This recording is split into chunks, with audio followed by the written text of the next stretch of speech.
Okay. Warmth. I don't even have the finger dexterity to stir this properly because ice. Welcome back to Cold and Cold. Today we're cold.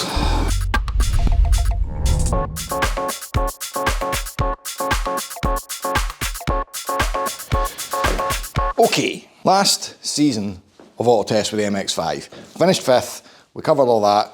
That's history. What we need to do now is look towards next season, and I need to finish in the top 3.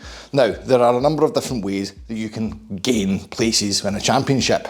One is to cheat. Now, that's actually quite a very simple one to do, and if I wasn't broadcasting this to the world, would be really, really easy. Unfortunately, you will all see me cheating, so that can't be an option. Bugger. Option 2 is more power. And yes, we will try and find some more power out of that little Mazda MX5 engine. However, I have made the promise, in order for this to be challenging, that we don't do it with forced induction. So I must stay NA. That's something we can try and explore, but not the one thing we're going to cover in this episode. Stop quicker is another option. Always a good motorsport favourite. Do brakes before you do anything else, and that's what we've done. We've got the SVT brake set up, we've got ABS. We're kind of scuppered, especially now since finding decent tyres, to make that happen any more than it already is. What else? Well, we've got the going, we've got the stopping. The only other thing you do in a race series is turn. And we definitely have scope to turn better. I've got my understeer that I continually bitch about, so clearly the coilovers are going to be something we're going to remedy in a moment. Not in this episode though. We've also done all the polybushing, sorted all of everything else. What other things do I have in the motorsport arsenal that can make me turn better? Well, that's a damn fine question, because turning better doesn't just mean the steering and the suspension. Anything that gets me round the corner quicker than I'm currently doing is going to be an advantage. So, well, tyres, suspension, bushes. Right, what else can possibly be left? Well, if you look at the last final race we did at Ardere, you'll have noticed this sticking out of my handbrake, which is the equivalent of the bleed valve for a boost system, for simply removing an air filter to make a car go quicker.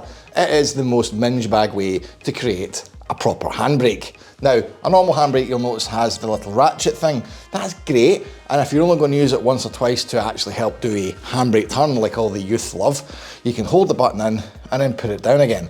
Now, that's great if you're only doing it once. If I've got 7 or 8 of these to do on one course on an auto test, there's a pretty good chance that I might not quite fully disengage that button and I'm driving around with the handbrake on. Also, it's fumbly. It's an extra thing that you don't want to have to do. If you're going to use a handbrake to pivot the car, you just want to pull it and release it. So disabling the ratchet is going to be the most obvious thing to do. I did it with a bit of cable tie. That just jams the ratchet open, and it was pretty effective. The next step up to that is what the Supra has. And all that does is improve on the concept of jamming open with a cable tie and putting it in aluminium. The next step up to that though is making sure your handbrake works good. And mine doesn't, because watch this.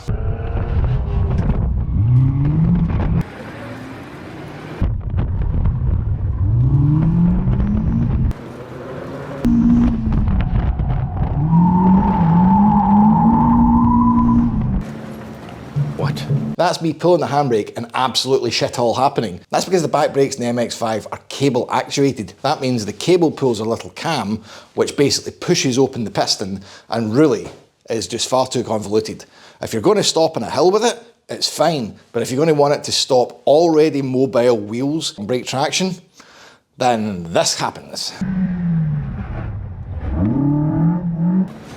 Are you fucking serious? Which I think we can all agree is not very handy, because what I'm doing there is missing apexes. I can't get 180 degrees around the cone without taking a wide angle, reducing the speed of the car, inducing understeer, and not generally performing well. Now, there's a second in here. I'm guaranteeing it if I can just get round the 180 degree cone quicker. And I need all the second gains I can get, because realistically, I'm only 2 or 3 seconds behind the lead here. And that's without a turbo. So how do we fix this? Just pull this handle. With one of these. This is a hydraulic handbrake. Pull the handle and the back wheel's lock. These are pretty trick bits of kit. They're actually quite cheap nowadays because everybody drifts. Because drifting. Because drift car, because race car. What this is a master cylinder, a handle, a plunger. You pull it, it makes brake fluid go this way. Great. Now, it's actually a bit more trick than this because you'll see that both of these ports come out at a different angle. So what actually happens here is this entire assembly intercepts the brake line going to the back brakes. The brake line will go in here and then back out here to the back brakes. If you don't touch this, you've hit the foot brake. This still runs through here as per a normal car. The magic happens though when you pull this, that actually shuts off this valve and then plungers into this one, meaning the front brakes get cut out and then all of the fluid pressure goes to lock the back brake calipers up. Much tougher, much beefier than a normal pulled in the cable handbrake. Yeah. The only reason people don't like these is if you're braking already and then you pull this, it's not as effective. Now that's fine and a valid bitch and moan if you are a drifter doing third gear entries into corners. As soon as you get past this, you've basically blocked off the feed from the obviously the master that does front and rear brakes. But in your application, you're not using the brakes as well as jabbing the handbrake. So it's all first gear stuff. It's fine. It's absolutely fine. You're basically, as you say, clutch in, quick dab of it to get it slide, and then back on. So it's absolutely fine. This hopefully should resolve the problem of a dodgy handbrake. The only other thing I'll note, this particular application comes with this plunger here. Yeah, that's not happening. So when this is mounted to the car, what you would have is if you pull that, it could click into a slot and keep that lever on, which would give you a traditional handbrake. Yeah. We're going to keep the traditional handbrake because that's never going to work. That's never an MOT pass. That is a fail. Also, very good point to note, none of this is an MOT pass. If you delete your normal handbrake, yes, that's not compliant with an MOT, so don't. It has to be a mechanical handbrake for the MOT. So this, it's got to be separate from the normal brake circuit. That is a part of the normal brake circuit, it won't pass. And the good point is, you may ask, when we're talking about inline handbrakes, you may ask, well, how do the drifters do it? Well, what they do is they actually have almost a separate brake system for the back. So it is a separate brake system. They have dual calipers. So what they do is they basically put a bracket on that means you can fit another caliper and have a completely separate handbrake system. That just goes to a body of fluid above, like a master cylinder reservoir, and then that line just actuates its own set of calipers. But we don't have the budget nor the fucking capability. Also, the thing is, we don't add another set of calipers because it's more weight. Yeah, exactly. Very good point. So this will be more than sufficient. So, how do we get it in a car?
That has come out pretty good. Now, how we went around this? Obviously we've got a plate here that stands off from the rubber where the gear shifter comes through, and we have got a wee extension on it, and this bolts onto here. Rev 1 was a bit floppy, so when I did this it was a bit wobbly wobbly. So you can see we've got a wee bolt here and just another bit of 2mm thick plate just coming out here, welded on, just to give it a bit of reinforcement. And by all accounts, it's been pretty good because it doesn't really want to move anywhere. We've got the rubber underneath here. Now don't worry about this coming loose and compressing. There's actually brass inserts in these rubber bits, so we're bolting onto the top of those, which as you can see, is going nowhere.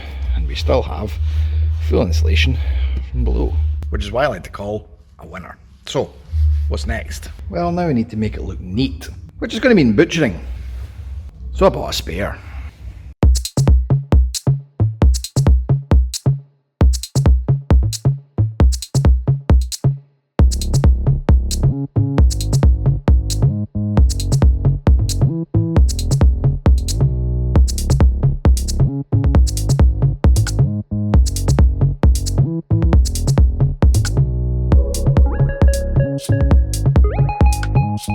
Believe it or not, the top side was the easy bit, because what we need to do now is work out how the hell to intercept the brake line that runs from the front all the way to the back. Not only do we have to intercept it, which will be fun because that one is the brake line, so running anything from here up to the very obvious transmission tunnel hole and popping out next to the gear stick, it's going to look really, really messy. So the more obvious solution is to find a neater way. Also, I don't really want to chop the lines because, well, they're not in the best of nick. I mean, they're not bad, but whenever you chop and try and bend into an old line, it never really works. So I'd quite like to intercept that point where there's already a join. The only point there's already a join is way back here. To find the join, you need to run to where the back splits from 1 to 2. And that's at this little guy here. Now you'll note that's where the line comes in. We then go up and over, and then you've got this flexi here, which goes to that brake caliper. So that's a very obvious place, but as you'll note, it's a hell of a distance away from the middle of the car. But I've got two pretty good reasons for doing this, not just a hydro. If you remember a while back, we put flexis on the front. I still have a set of braided flexi lines to go in the back, and a nice stainless steel version of this that replaced the whole horrible rusty stuff. So that is probably on the to-do list today as well. And as luck would have it, sitting right in front of this guy is a rather interesting grommet. I wonder where he goes to. No is the answer to that. It doesn't seem to go anywhere. Well, it probably does, right? So what goes on with the MX5 is the fuel tank kind of half lives in the boot. So that little hole seems to go up into a chamber, and I know this from taking looms out of breakers before. There is a chamber that sort of runs along there that's nigh on impossible to get loom out of. I'm really keen to run the pipes in there. However, having poked about, it seems that the rear bulkhead that separates the back seat from the back wheels is just 1 sheet thick. I'm not really keen in drilling 2 holes in that, but I think, to be quite honest, it's going to be the cleanest way to do this. My only concern is having 2 pipes coming in and taking a sharp turn right next to where the back of the seat is, because I'm a bit of a seat fully back guy. So if I can just check and make sure I'm not going to interfere with that, it's probably going to be the smartest way of doing it. So 2 holes, 2 grommets, and then we just need to look at how we tie the brake lines in. And as you can probably tell, I might take the car off the ramp to do that.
Why do I have a chimney?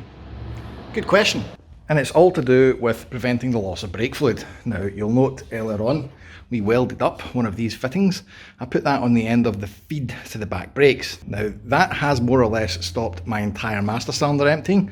However, I have now attached the line that goes from there up into the car. Now, that means that it's no longer plugged. So in order to stop a whole load of loss, and obviously that loss being into the car where it's going to corrode and ruin everything, I've made a chimney, which is basically a spout higher than the level of the master cylinder, which will prevent any fluid loss because it can't drain above the level that it's sitting at. Science. Now what we need to do is terminate the last two lines. Now, I have given you a bit of a bum steer. Earlier on, I said the master cylinder worked like this. Brake fluid comes in, pull the master cylinder, and it comes out here. But on every single diagram I found for these master cylinders, it's the other way round. So I don't know what sort of witchcraft's going on there, but it's going to be the other way round. I can't really mix this up once it's done either, i.e. try this and work out it needs to go somewhere else, because that is a 3/8 and that is a 7/42 or some nonsense. So these cannot be put back to front. Once they're made, they're on. So I really hope I've got this right. Anyway, just these last two lines to terminate, tidy up the pipes, and then bleed the system. And obviously pray it works.